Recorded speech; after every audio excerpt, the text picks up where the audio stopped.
My name is Jim Grieshaber. Call me Grease, and it wasn't pretty. They had to hold on at the end, but the Miami Dolphins are in the win column. Big one over the New York Jets on Monday Night Football. Hi, I'm Zgonina, formal Finn, and happy as heck today with a W. I'm Kyle Krabs, host of Locked On Dolphins, and it's funny what happens when you win the turnover battle 3-0.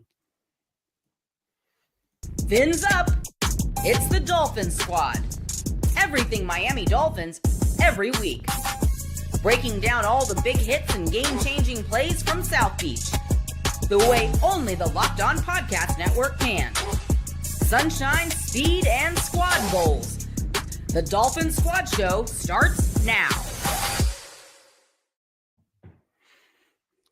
What is up, Fin fan? Welcome to your Dolphins Squad Show. I am Jim Grieshaber. Call me Grease. We got Jeff Zgonina. Loving the way that defensive line played tonight. I saw some old footage this week of Z in the orange jerseys back in the day. Orange pants, too, the full-blown orange. So a little worse than the unis tonight. And, of course, we got Kyle Krabs, the man himself, day in, day out, host of Locked On Dolphins podcast right here on the Locked On Podcast Network. Your team every day. Want to thank you guys for making us your first watch or listen. Usually it's Kyle, but we're here after the games every week with the Squad Show, and then middle of the week on Wednesdays as well. A little something new on the network for all of you, and a big win tonight, guys, for Miami. They held on 27-21. We can talk all night about the things we didn't like. We could talk all night about how they made it way too interesting down the stretch. We could talk all night about the Tyreek Hill injury, which we'll get to. But Kyle Krabs, there's a 1 in the win column finally. So that group therapy session going to be a little easier for you guys this week on Locked On Dolphins podcast. Oh, yeah. So we'll do Club Dub instead of group therapy for the wins. It's just a matter of which one we get. But I will not lie. When the Dolphins kicked the field goal to make it 27-13 with 4 minutes left, I was having a little bit of Tennessee Titans 2023 PTSD. Monday Night Football, not a great opponent. You're up 14. The Jets go down and score a touchdown. They get the 2-point conversion, and I am white knuckling the edge of my seat. I said, here we go again. I can't mentally handle it. So kudos to Miami for recovering the onside kick. You wish maybe there was a little bit of better execution offensively down the stretch so that this wasn't a 6-point margin of victory after you won the turnover battle 3-0. The Jets were penalized 13 times for more than 100 yards. But a win is a win. There's things to build on here.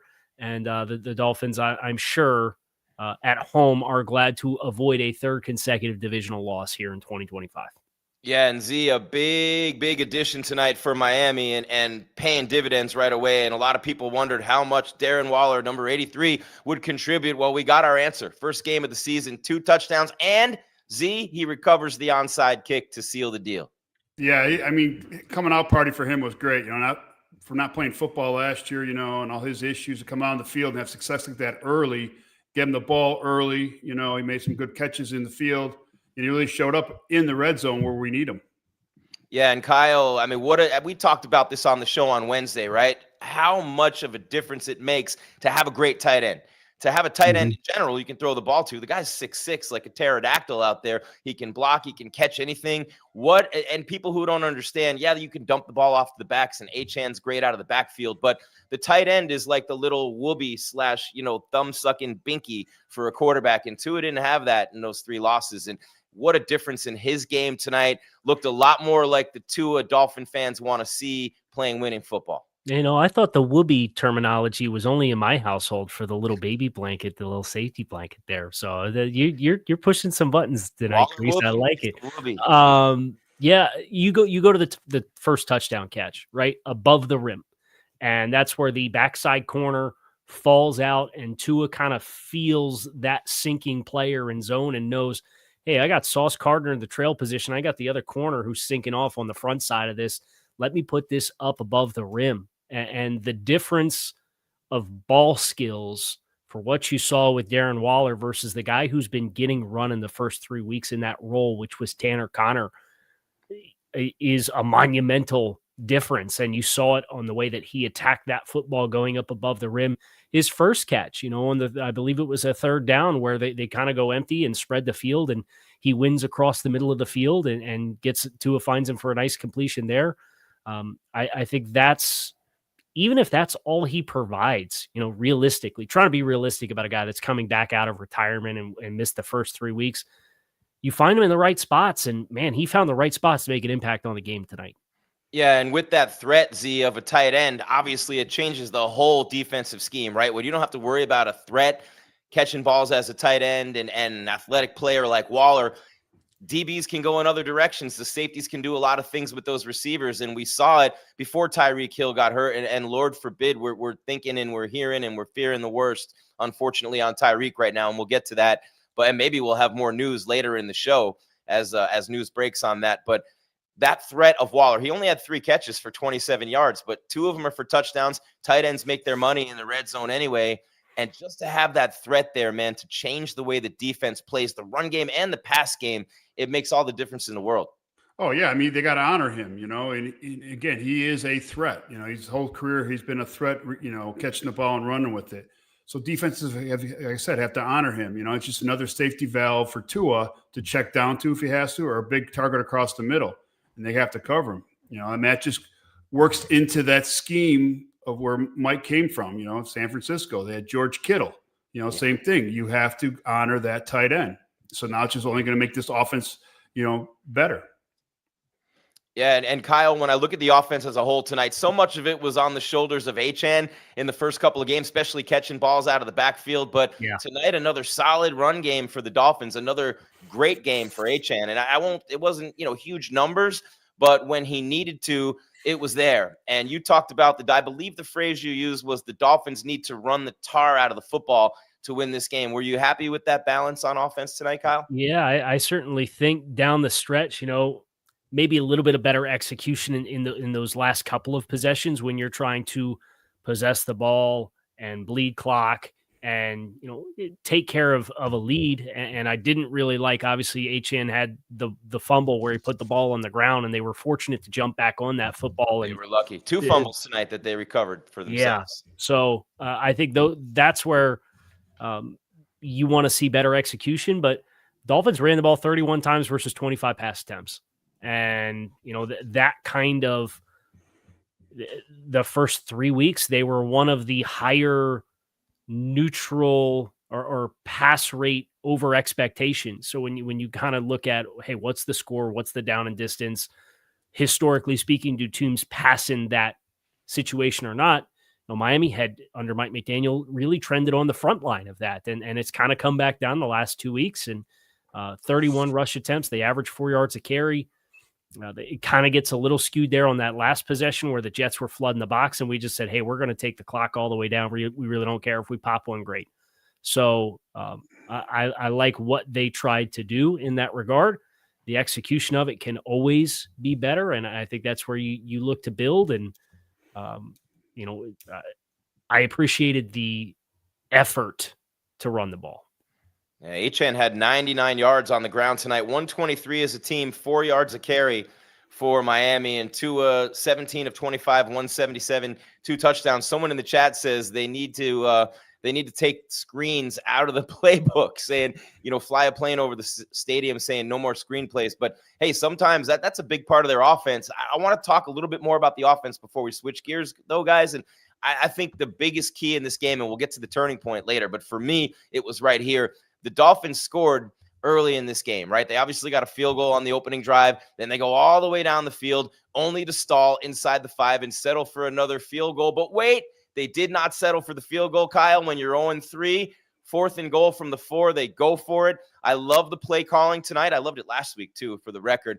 I love the way he mixed it up. I love that McDaniel going for it there and a big spot early in the game. I thought it energized the offense and set the tone.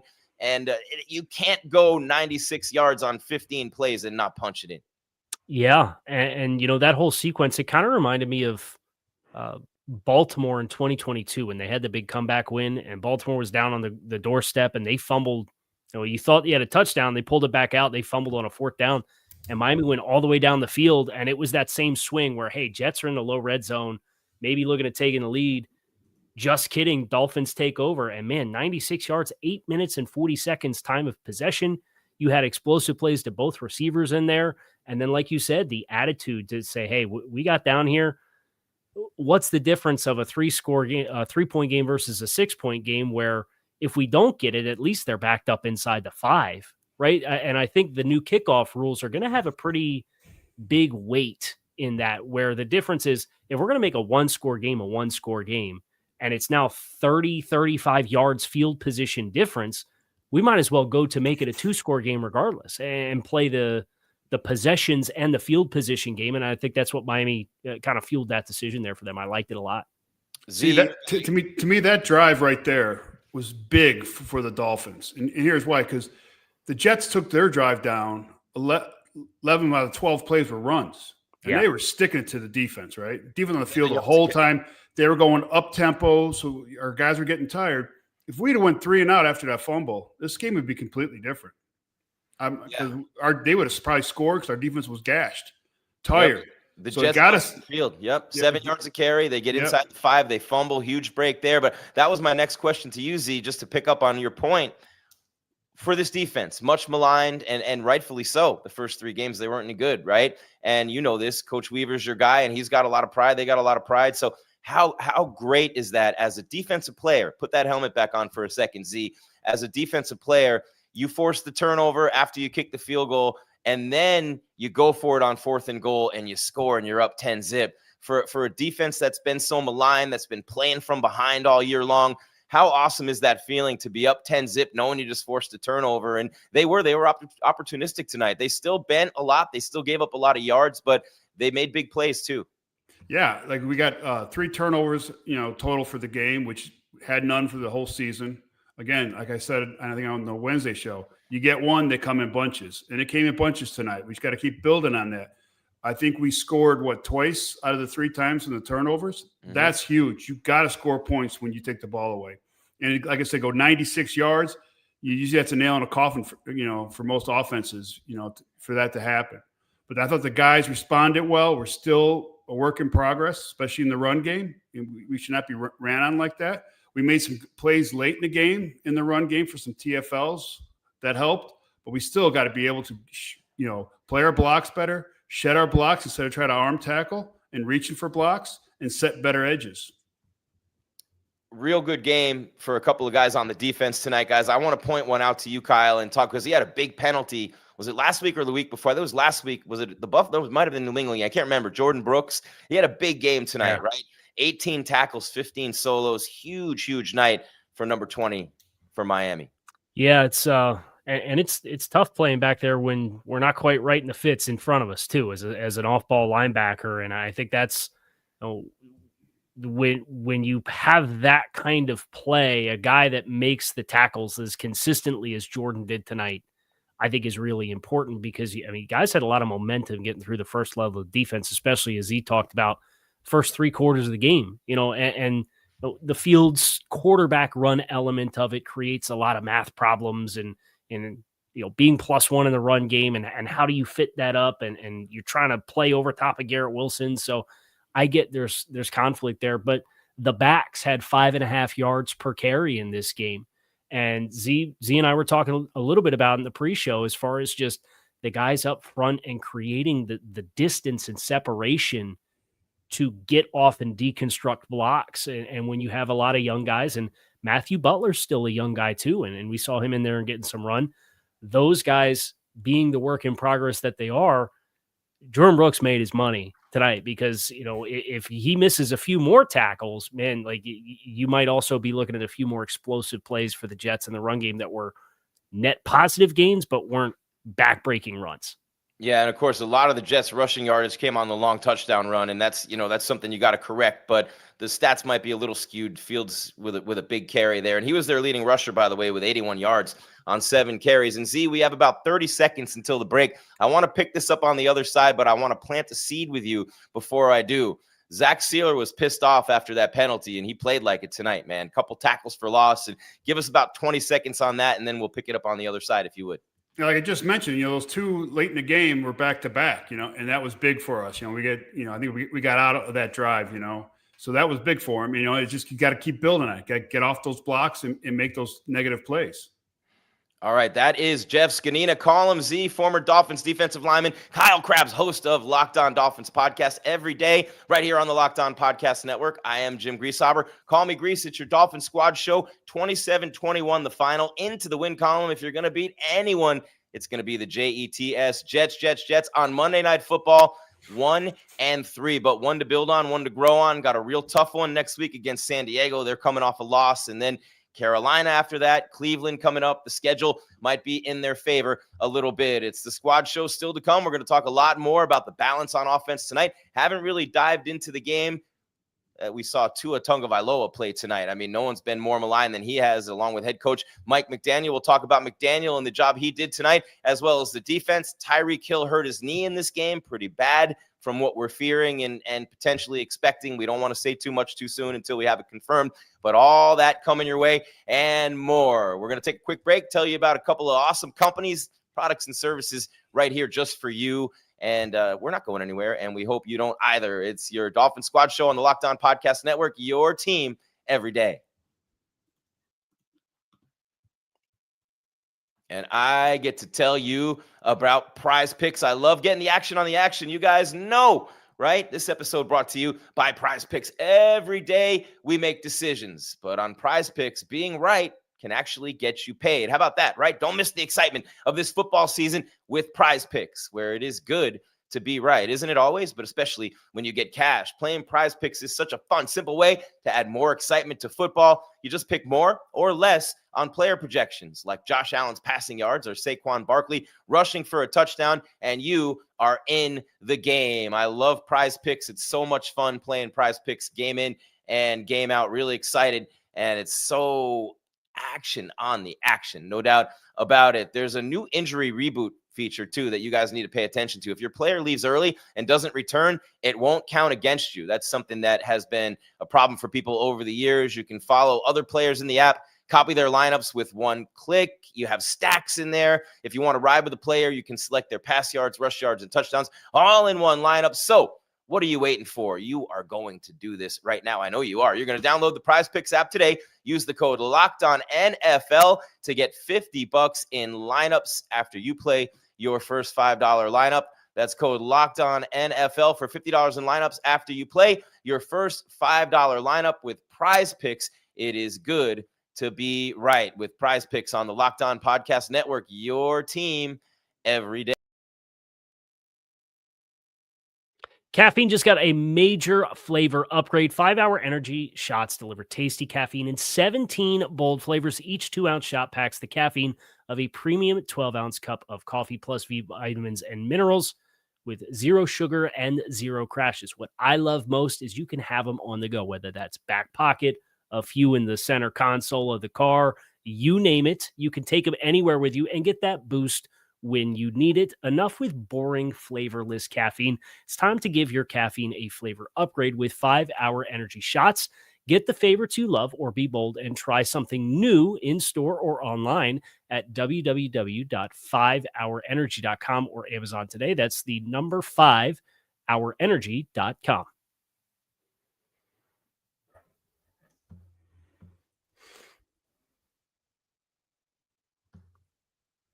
You're muted, Grease. There we go. That's supposed to come on automatically. Jim Grieshaber, call me Grease, Dolphin Squad show on the Locked On Podcast Network. Your team every day. Grease, Z, and Kyle. Look at Kyle went to the middle. We shuffled you guys in the break. Look at this, like hot potato, not hot potato. What's the game? Musical chairs. But hey, the Dolphins got the win tonight, so we'll play whatever game you guys want us to right here on the show. 1-3 the record, 27-21 the final. They beat the Jets on Monday Night Football. Watching Jason Taylor in the booth, and he's got his kid there with him with a Jets jersey on, and Mason Taylor's having a good. I just makes me feel older, Z. I don't know how you feel about that, watching JT up there with his kid on the field. Yeah, I remember going to his kid's birthday when I was playing with JT down there. So yeah, kind of, it's great to see him out there. Again, it was tight end bowl today because I think both tight ends on both sides of the ball, had good games. Yeah, they did. And for the Jets, Kyle, I mean, this isn't a Jets show, but let's be real. We have to keep it real. The Dolphins hung on for a 6-point win, and the Jets made it a lot easier than they had to in this game. That one penalty in the red zone, offensive pass interference, you know what I mean? And that was rough. And just so many things happened tonight in this game. brutal penalties committed by the Jets, the turnovers. Obviously, they fumble inside the 5-yard line on the first drive of the game. So they made it easier tonight for sure. Yeah, I think that's one thing I would be watching. And I like Aaron Glenn. I like the messaging that he's given.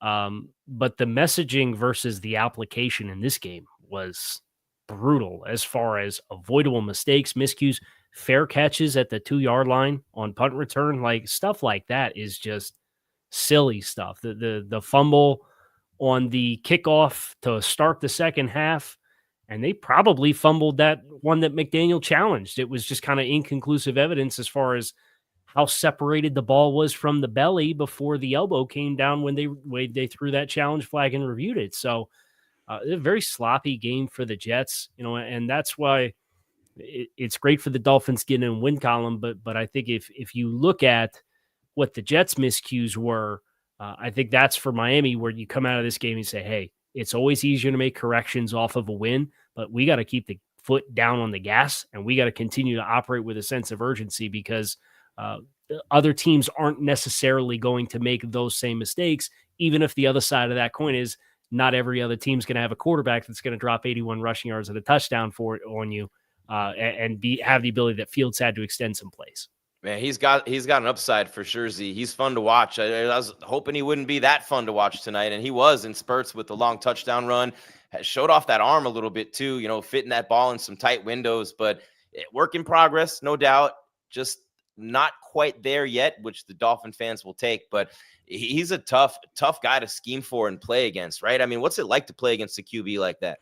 No, I mean, like I said, I go back to Wednesday. I mentioned it Wednesday. That's the one thing I feared was his legs because I've been on the other side coaching against him, and he gets back there, and as soon as he broke down in the backfield and he reversed his field, I was like, oh God, I've seen this a million times. I've seen him run around when I was in Washington. He ran around for like 15 minutes back there and then went 80 on us. So I saw it coming, and it was just like deja vu, and I was just like, here we go. Was it a containment thing, Z? Did someone, because one side looked like, because the other side, was it we've brought pressure. And the right there. side, I don't know if the guy got blocked or whatever, but there was no containment there. He got around it, and once he gets around it, then he's a terror in the in the secondary. He's a legit 4-3 guy. He can fly. Well, he can fly, and he's strong. He can run through tackles.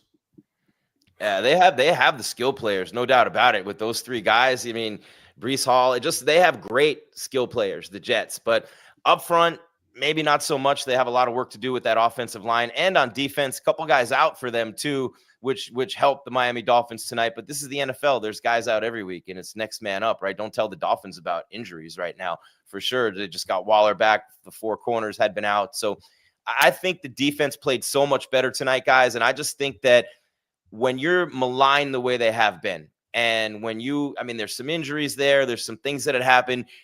Tua puts you in bad spots with turnovers, but it seemed like every time, especially in the Patriots game in particular, and then the Bills game, right?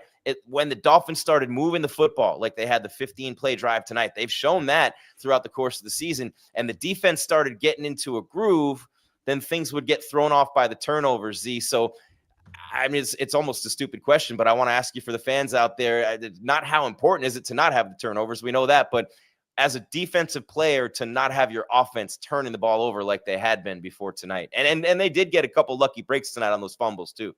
No, it's great, when the offense doesn't turn the ball over and you get turnovers. That's how you win ball games, no matter if they're sloppy or they're clean.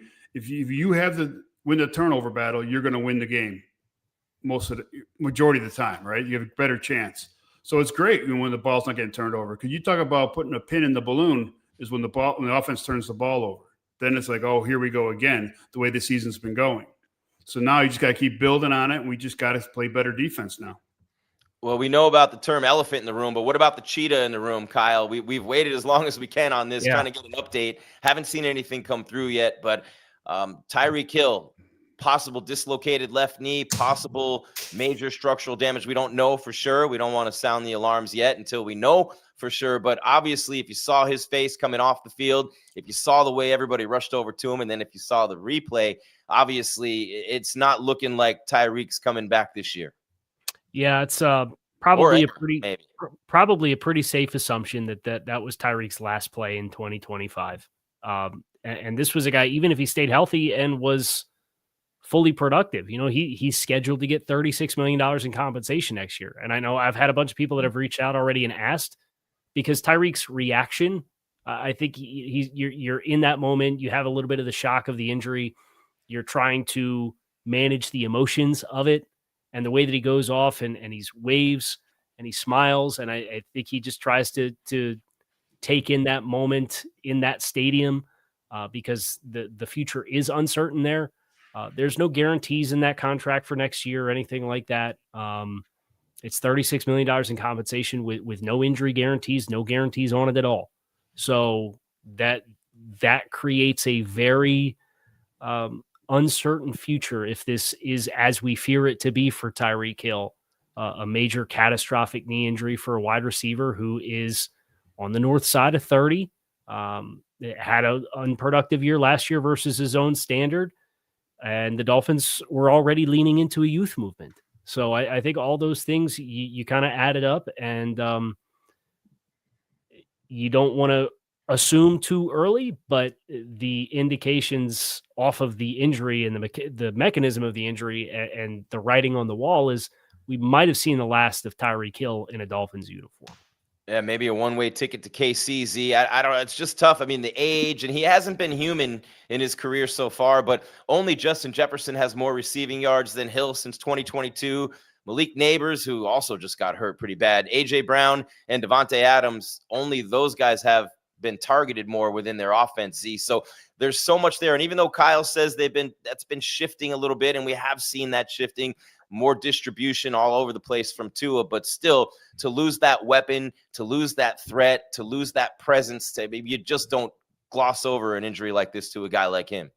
No, you don't, because he showed tonight early on, that was his main target, and he was starting to get his first downs. He was moving the ball with them. He got him involved early, and Tyreek seemed to be happy about it. You got to feed those guys early. It's just too bad he got hurt, because he was a stretch to field threat for us.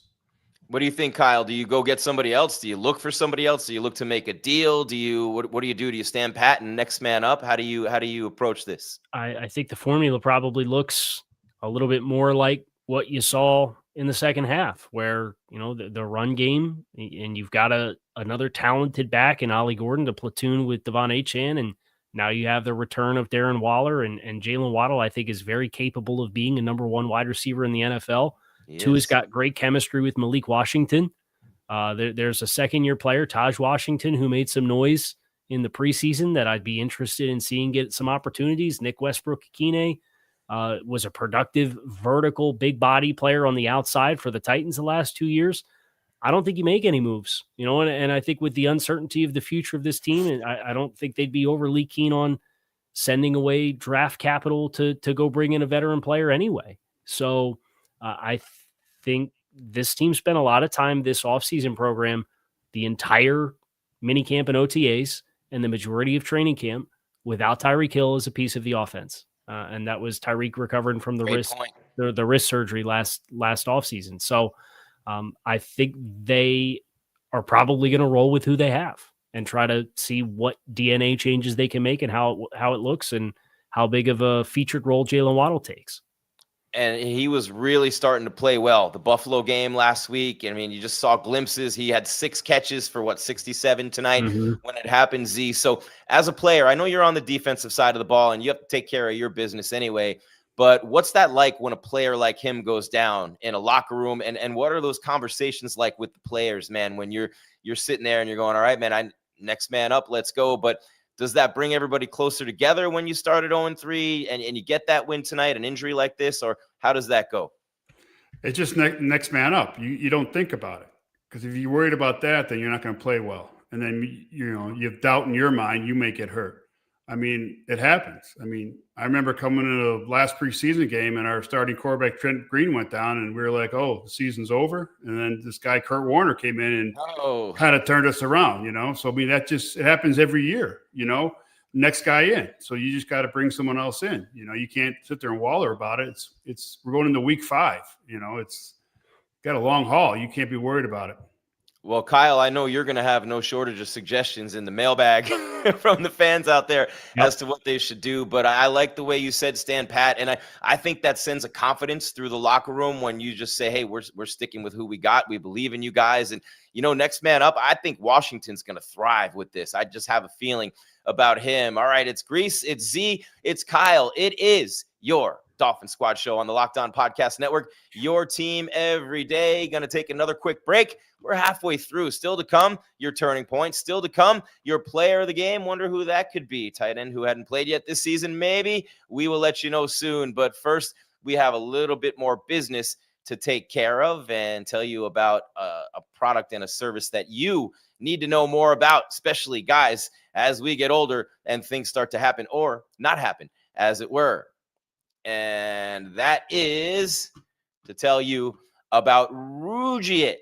What do you get when you have a bald eagle? Bald eagle, see right here. The eagle flies alone, by the way, for a reason. Above everybody else, a bald eagle on top of a silverback gorilla riding a T-Rex. You have me on top of Z and Kyle. No, confidence. It's pure confidence. If you're looking for something beyond the usual pill, it's time to meet Rugiet Go Long. Rugiet's Go Long is not just another ED pill. It's a total game changer for confidence. Go Long combines 2 doctor-trusted medications in one dual-action formula so you can get hard and go the distance. The effects can last up to 36 hours. That's confidence all day, all night, and even into the next day. Run, girl, run, right? The process is simple. Connect with a board-certified doctor 100% online, and if prescribed, your treatment ships discreetly right to your door. If prescribed, your treatment ships discreetly right to your door. They wrote it twice on the script. I guess it was important. So if you are ready to level up your confidence in the bedroom, who's not? Head to Rugiet.com. It's Rugiet, Rugiet.com. Use the code LOCKEDONNFL for 15% off your first order. That's Rugiet.com, Rugiet. Promo code LOCKEDONNFL. Make sure to use our code so they know we sent you, and you get the deal for Rugiet on the Locked On Podcast Network. Your team every day. Jim Grieshaber, call me Grease. Look at that. Z's back in the middle. That's the way it should be, right? There you go. The many different incarnations of Kyle's hair. The one thing that actually looked good on me by dumb luck in my whole entire life. And then we got Z in the middle. I mean, the big defensive lineman. Doesn't even matter what the hair looks like, Z. But, man, what a win for Miami. 27-21. And we talked about some of the things that went wrong. And, Kyle, you have all week to dive into them. But it wouldn't be a Dolphins post-game show, and these wouldn't be Dolphins if we didn't hit on a couple of things that happened in this game tonight that they need to improve upon, things that you're still seeing from this team that you don't want to see in week 4, week 5, moving forward. So what stands out to you the most, Kyle, that you looked at and said, man, they still got to shore that up? Yeah, I think the fits on the defensive line for the run defense, especially after the challenge this week from Anthony Weaver, where I really enjoyed the message from Anthony Weaver at the podium that said all of our problems can be solved by violence. And, I thought the game script played itself out well, where I appreciated the pocket push, when they rushed 4 and they were able to kind of cage rush Justin Fields and kind of collapse the pocket around him. I thought they had some good push in that regard. I think the guys on the edges had some wins. I thought their pressure packages were really effective as far as when they chose to heat up maybe Justin Fields. Now, maybe you don't zero them twice down there in the red zone when you're up 14 in the last 4 minutes, but that's neither here nor there. So I thought there were some good elements of physicality. I thought some guys tackled well. Some guys did not, but some guys tackled well. But that ability to get off of blocks, and this might be one of the most effective run blocking units that the Dolphins play this year. The pass protection stuff's a hot mess, but the run blocking element, they've got guys that can displace. Tippmann's a good player. Armand Membu's a good player. Fashanu's a very good run blocker. Those guys have displacement ability. They have to find anchor. And it felt like the cleats with the turf was a hardship for guys on both sides in certain spots throughout this game. And it felt like that just amplified their ability to get their hips down up front. I think defensively, that's the area of growth that you want to see improve the most. Z? Yeah, I mean, it seemed like we were watching Detroit out there, in the beginning of the game. Yeah, Dan Campbell. Yeah, because, the Jets brought in a 6th O-lineman, and like I said, 11 plays were runs. They wanted to go downhill, and they did. And we just got to get our pads down and half a man the guys. And like I said earlier, shed. That's a problem. Like we've said in that press conference, we got to set edges, and that's the one thing I don't think we did very well, outside or inside. I mean, he met across the board with setting an edge again, and that also clears up the reads for the linebackers. It helps that those guys come downhill faster and make those plays. If we're not there. But I think some of the times the linebackers are guessing where the D linemen are going to be because they're displaced for being high and getting drove off the ball. Yeah, there's a lot of things to be cleaned up there, but no doubt a much better effort. I love the way they attack the ball. And, one thing about defense is that when you get challenged, mano a mano, and I'll throw the offensive line in too, the offensive and defensive lines for Miami, when you're losing, you're 0-3. I mean, those conversations, Z, you get back to basics and you just challenge manhood and you say, we are going to run the football. We're going to get back to basics. We're going to line up and we're going to beat the guy in front of us and we're going to knock his ass back. There's a lot to be said for that, developing confidence for a team. You can build off of that later on, but just to get back to the basics of smashing people in the mouth, even in today's game with all the theatrics and all the stuff with the receivers and the wide open offenses, you can't hit anybody. It still comes down to kicking the guy's ass in front of you on the line of scrimmage. Oh, without a doubt. I mean, as a defense, especially, a D-line, they have to look at it coming out of this game like our offense put points on the board. Our offense is moving the ball. We have to, do our due diligence to stop this run game because we have a bunch of pass rushers. This, especially on the outside, this team was built on pass rush. So now we know if we can stop the run, we're going to be in passing downs because you're up 14 points. If you can stop the run, the Jets ain't coming out and run the ball, down 14. They would have been thrown. I get it. Fields is not a dynamic, passer, but still they're going to have to pass the ball. But they knew they could run the ball, so you didn't see a lot of passes. We didn't have a lot of opportunities to rush the passer, against the Jets. But moving forward, we're going to have those opportunities because we're going to be playing some better quarterbacks, in the passing game. So you got to be chomping at the bit to stop this run so we can get after the passer. Yeah, I thought the Jets gave up on the running game a little early, Kyle. I thought they could have run the ball more. I mean, I know that Fields had the long touchdown run, and that skews it a little bit, but 7 yards a carry. Breece Hall averaged 5 a carry, and I had a couple of good friends this week who had him in fantasy. They're going like this all week long, and it didn't work out quite that way. But I thought Aaron Glenn could have done a lot more with the run game the way it was working. Well, I think the Dolphins did catch a break on an injury front in this game when Braylon Allen goes down with the knee injury and is ruled out because that kid is a freight train. He is a load, and Breece Hall in a contract year, would not be surprised if they ultimately the Jets get through this season and if they chose to not pay Breece Hall and said, hey, Braylon Allen and Isaiah Davis, the two other backs that we have here, and platoon those two guys, they're very capable players. And, if you're really going to challenge the Dolphins' ability to tackle and you're getting through the first level with the kind of momentum that these Jets backs were at times, a guy like Allen at 240 is not the guy you want to see coming through the hole and getting downhill on guys in a hurry. So I think that was a break for Miami in that regard. But as we've already alluded to, when you have a player as dynamic as Fields is with the ball in his hands, he becomes such a great force multiplier, and it creates that horizontal stress on the linebackers with if he's faking pulling the ball and getting width. And this was just not the matchup to have that with the discipline and technique issues and inconsistencies that Miami has had in the first month of the season.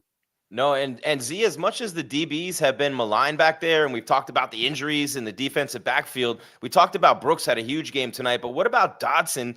Dotson had a sack and 2 tackles for a loss, and my guy, I like Rasul Douglas a lot, man. A tackle for a loss and a sack. He hits hard, and he brings that thunder, man, sets the tone. I thought those two guys played really well out of the secondary too. Oh yeah, I mean, we was bringing the heat, and that's how we got Fields off his spot. Love that, yeah. I mean, again, playing a guy like Fields, you kind of want to keep him in the pocket, because he gets off the spot like he ran for the touchdown. That's the only problem, But I thought Weave did a good job of heating him up when he had to, because it's at times our 4-man rush wasn't getting there, so he had to do something to make the clock tick a little faster in Fields' head, and get the ball out of his hands. Yeah, and of course you had the fumble inside the 5 and those kinds of plays. I mean, being a ball hawk, making things happen, and sometimes even giving up the yards, making the big plays when you need to. I think there's a lot of confidence in Z this week in that room. And you played for some really good defensive coaches in your time, right? We don't have time to list them all. And you've been blessed in that regard and coached with them and been one of those coaches for that matter. But let's be honest, the defense has been the biggest problem on this team to start the season. And the turnovers too. But the defense, what are you building on here? What are you growing on here? When you get that unit in that room, let's start with the defensive line and then the defense as a whole. You're a D-line coach. In Dallas last year, you were a D-line coach. So let's say you're the D-line coach right now. What are you saying to these guys when they come back into the facility after this one? Probably Wednesday. Again, everything's coachable. Everything can be fixed. You know, 'cause we have good guys up front here. It's just a matter, you know, again, we talk a weekend, it's like a broken record. You got to show what the problem was. Coming off too high or giving up ground at times. But then sometimes we make TFLs.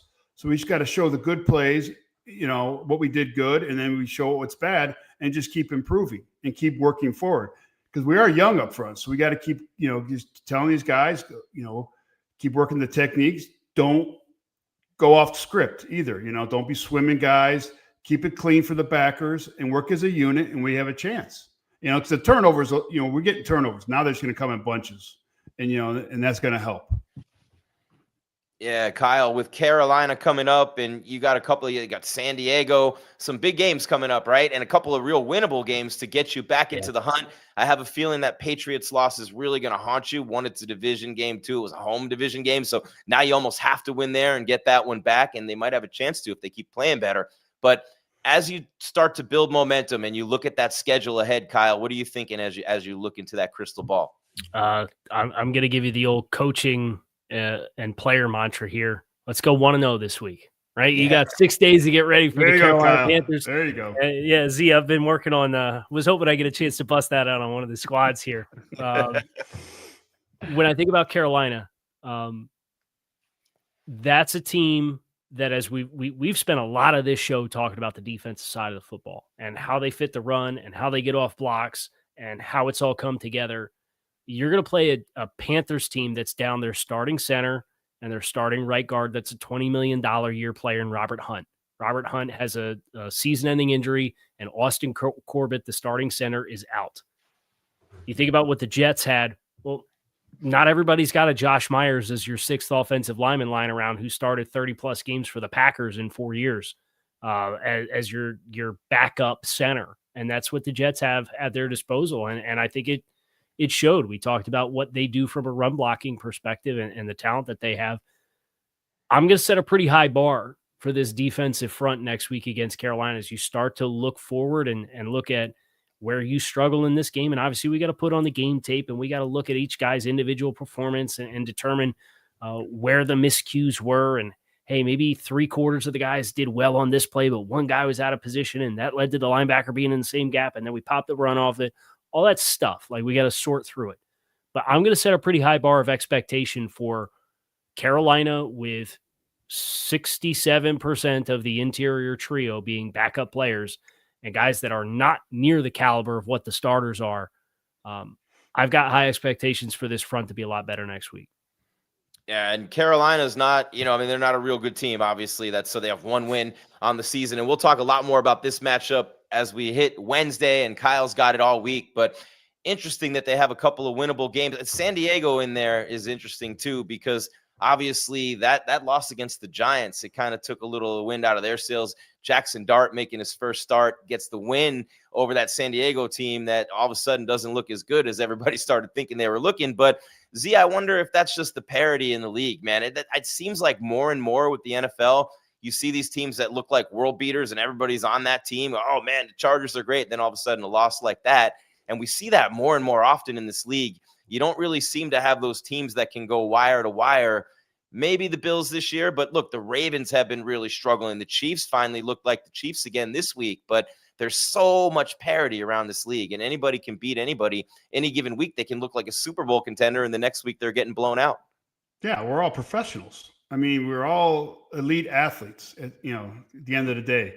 And, You mean us, all three? No. Oh, no, Grease. Come on now. Professional podcasters. Yeah. No, so I mean, you're 53 guys. You're 53 of the best players that walk the earth. That's why you're on this roster. That's why you're in this league. So at any day, the ball rolls your way, you have a chance, you know. If you don't make mistakes, you have a chance. You don't turn the ball over, you have a chance, you know. Look at Jacksonville. They had 9 turnovers last year for the year. They have 13 right now. And what's their record? They're playing good football because of those turnovers, you know. The offense is struggling. The defense is playing well, but they got the turnovers, you know. Just don't ask Robert Saleh about those right? plays they're stealing. He doesn't like that. Yeah, Bounty Gate all over again. Yeah, you think he'd be happy to be out in New York after what happened there, but yeah, I don't know. But I don't know if you guys saw that with the Niners and the Jags and the whole controversy with, you know, sealing signals and stuff like that, legally, by the way, I might add, but he didn't like it either way. This is Dolphin Squad Show on the Locked On Podcast Network, your team every day. Grease, Z, and Kyle. Gonna wrap it up on the other side. We have the turning point. We have your player of the game, and we will look ahead a little bit more as we turn the corner toward the Carolina Panthers and a possible second win of the season next week for the Miami Dolphins. A short week, as Kyle just pointed out. It's Grease, it's Z, it's Kyle, it's the Squad Show on the Locked On Podcast Network. Thank you for making us your first watch or listen every day on YouTube, wherever you get the audio version. We're talking Spotify, Apple, iHeart, Stitcher, Podbean, and of course, OTT. Yeah, you know me, Roku for free as well. And as we continue with the show, going to wrap it up on the other side. Kyle is going to tell you a little bit about one of our great sponsors here at FanDuel.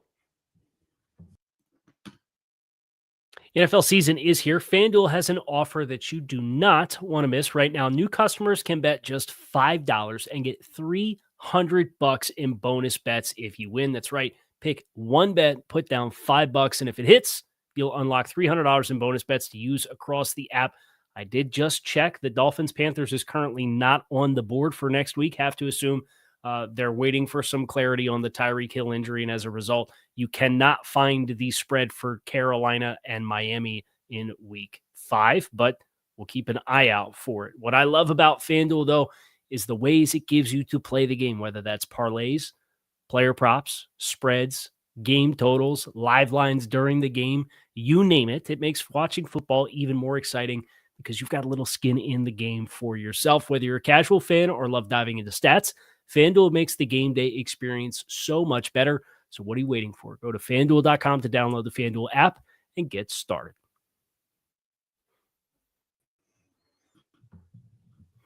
All right, that is we'll leave it up there for a little while longer for you. FanDuel.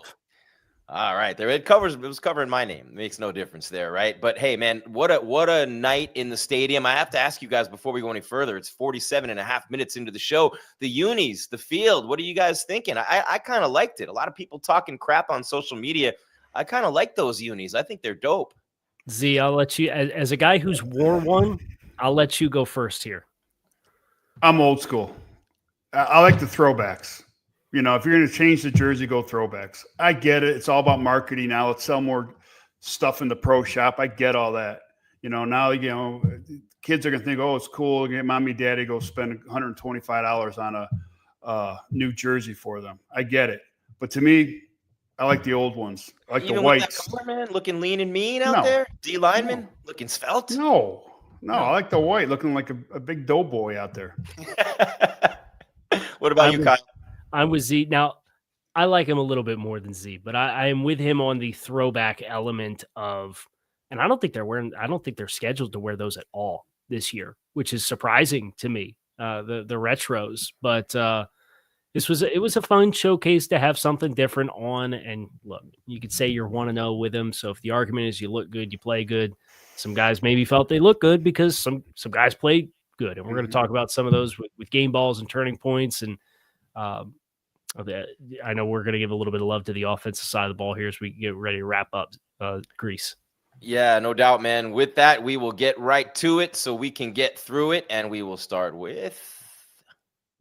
Time to reveal where the game was won or lost. It's the turning point. So my turning point, guys, is in the first quarter, making sure I'm not muted there. My turning point is in the first quarter, and I want to make sure I get this right because the Dolphins, 10 plays, 37 yards. I mean, that's a lot of plays to go 37 yards, but they kick a field goal, right? Then the Jets go all the way down the field, and they fumble inside the 5-yard line. The Dolphins recover. They go all the way down the field, 90-plus yards. They are in the red zone. They're inside the 10, they're inside the 5, and they stall. And it's a 4th down. And Mike McDaniel says, no, we're not kicking. We are going for it. They throw the first of 2 touchdowns to Darren Waller on 4th and goal from the 4. So everything from the fumble to the 4th down play is my turning point. You guys agree with that? No. Too early in the game, right? Yeah. My turning point was the fumble coming out of halftime. Okay. Because the Jets are going for 2 for 1 at that point. Yeah. Am I right? So they come out, we get the fumble, we score. They didn't get the 2 for 1. So to me, that was the turning point. Yeah, it's a great call out where you're talking about the middle 8, where it's the final 4 minutes of the first half and the first 4 minutes of the second half. And, Mike McDaniel, they won the toss and chose the ball, right? And I asked for that last week. I gave a nice little fist pump there. I said, all right, let's get the offense out there so we're not playing on a negative game script. They get points in the opening possession. But the downside to that is the Jets steal that long field goal just before half and then have an opportunity to potentially double dip and tie the game. I'm going to go even later. I want to give a little love to special teams here. Now, I did not think the kickoff coverage was particularly good in this game, but 2 of the Jets' final 3 possessions in this contest started at the 2 and the 1 yard line. And Jake Bailey and his punts, he got bailed out on the first one because he fair caught the ball on the 2 yard line. And I have a feeling that he got a little bit of an earful from that when he get back to the sideline. But that last punt as well, where the Jets scored the touchdown, you go 3 and out. You're trying to milk the clock. You get 1 first down. You're going to ice the game. You recover the onside kick. It doesn't happen. You take the timeout with 13 seconds left. You run the punt team out there. They get the full-on punt block out. And Jake Bailey put that thing on like the 6-inch yard line and it kicked back. And to take a lot of the drama out of what could have been that last gasp effort, I just wanted to give – and I've been a guy who's been pretty critical of Jake Bailey at times. The punting this season's been pretty strong, and especially that last punt to give them that long, the definition of a long field, I think deserves some flowers here as a turning point. And how about the performance of the kicker, Riley Patterson, for Jason Sanders? 4 for 4, had a 47-yarder tonight, Z. And, just to come in and be a kicker and get that job done, and as much as kickers get crapped on, and I'll leave that to you guys. You're in the locker room. I'm not. But talk about a job, man. That's thankless. Like my dad told me when I was a kid, you do what you're supposed to do. No one's going to say bleep, but you F up and there's no one on earth who that applies to more than a kicker. Oh, no, they're not. No one ever talks to them. That's the thing. Even when they're kicking well, no one really talks to them. They're never around. They're doing their own thing. The specialists, those 3 guys, you never see them, But like I said, if they miss a field goal, then you'll say something. But for the most part, they do their own thing, Yeah, well, Patterson and Bailey were both real good tonight, but I don't think either one of them is going to win this. I think we're unanimous on this, guys. This is the Locked On Player of the Game. Boom, there he is right there. You guys like it? Yeah. I dig it. Yes, sir. Waller, 3 catches, 27 yards, 2 touchdowns, a giant sigh of relief from Tua before this game. I called him Tua's whoopee before because that's what a tight end is to a quarterback, guys. And, Darren Waller also received the onside kick tonight for a guy who had taken all that time off. Just goes to show, you trust your coaches. Frank Smith says, bring him in. I can do this. And, I think that really speaks volumes about Mike McDaniel. I think one of the best things about a good head coach in the league, and I still believe Mike's a good head coach, is you trust your guys. And Frank Smith, Darren Waller, paying dividends. Yeah, without a doubt. He gives up big for us. He's like I said, we talk about it all night long. He's a big target. He's going to bail out Tua, from time to time throughout the game. And, it's going to be a plus for this offense moving forward, especially now that Tyreek's out. Yeah, and that constricts it a little more, Kyle. I mean, I said it earlier, 10 plays, 37 yards, field goal, 15 plays, 96 yards. These super long drives as defenses contain the speed of the Dolphins playmakers might change a little bit now with Tyreek out and open up some more things. But that dink and dunk, the screens, the tight end, all those things, the run game, that's who this team is. And if the fans, they're in the chat room saying no more screens, we don't like it, but that's who they are as an offense. Get used to it. Yeah, I especially think with some of the ball security stuff the first 3 weeks, now having a tight end who, look, realistically, I expect him to run speed at 3 when they go trips, and you got a tight end in there at number 3, and he's going to try to get behind the linebackers and run the seam. And You kind of saw what they tried to do with him, where he potentially had when Tua went to Jalen Waddle in isolation, looked like potentially as a delayed kind of shallow post there, he might have had another touchdown opportunity in this game as well. So the red zone, the ability to go up high and elevate and catch the football. He has twice as many touchdowns as Jonnu Smith has this season. I think that's a fun little statistic after kind of that transition that was made. And Jonnu's, I think, averaging 6 yards a catch. So it's him going to Pittsburgh, what was right for him for his business and wanting a more long-term contract and capitalizing on having his stock high. And I get that. And the Waller experience has been disappointing because the first 3 weeks you didn't have him out on the field, but then to get a performance like this, I think it's a really nice development. And it's especially nice because everybody wanted to draw the parallels to the Odell Beckham transaction last year, right? Which was kind of like this weird, awkward saga where he's running striders for all of camp. And then he comes out after the fact and said he wasn't going to sign with a team until in season. And then he changed his mind and he wasn't ready because he had a surgery. And it was a disaster move from top to bottom. So for a guy like Waller, who gets a vote of confidence from a coach to come in, dress, be productive, and make big plays, I think that should be something that this team, you look to stack it, but not put too much on his plate at once. And I think he's earned his flowers here tonight. 3 for 27 plus the touchdown, 2 touchdowns, and the onside kick recovery. Also from the receiving core, Tyreek 6 for 67 before the injury. Waddle 3 for 48, 16 yards a catch for Waddle. That's big for him because that was not the case for so long. If you guys remember, seems like a distant memory now, but you look at Achane, 99 yards on the ground, another touchdown tonight. He's been their best offensive player in my mind this season. And then Tua, almost the exact same game minus the rushing yards, back and forth with the 2 quarterbacks. It's really interesting. But Tua, 17 for 25, 2 touchdowns and no picks. We talked about Jordan Brooks on the defense, guys. We talked about a bunch of guys. But I think that Chris Riley had it right in the chat to bring this up. Not that he's the player of the game, but to mention Jack Jones, punched the ball out down there by the goal line and saved a TD, playing great all night. So I definitely think that a lot of players, Z, answered the call tonight. And it starts with that as individuals, right? A lot of players took that challenge of being 0-3, and you were hearing it from the coaches all week. You've been hearing it from the fans. You're hearing it on radio. You're watching it on TV,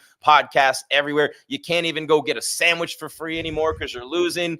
And you come out and you take that challenge and you go out and you play like that. That has to feel really good. Oh, it's great, but again, it's it's one game, and like Kyle said earlier, let's go win this week, let's get a W this week. So, you get your 24 hours to, enjoy it. Then it's back to work because, tomorrow's your day off. That Wednesday, you're back in it. It's moving forward. Carolina, here we go. Got a couple of minutes left in the show, guys, and I think we did this last time. We should do this every show. I vote for it right now. But final thoughts from each of us as the Dolphins win 27-21. They beat the New York Jets 1-3, first win of the season. Monday Night Football, whole world watching. Who wants to go first? What do you think? Z, you want to go first? No, I'll go last. I'm Z. All right. Well, I'll go first then, since that way there we'll do it, and usually we'll do it that way. But I'll go first on this one, and I'll just leave the three of us for this one. But I'll say this: my final thought from tonight's game is leave Mike McDaniel alone.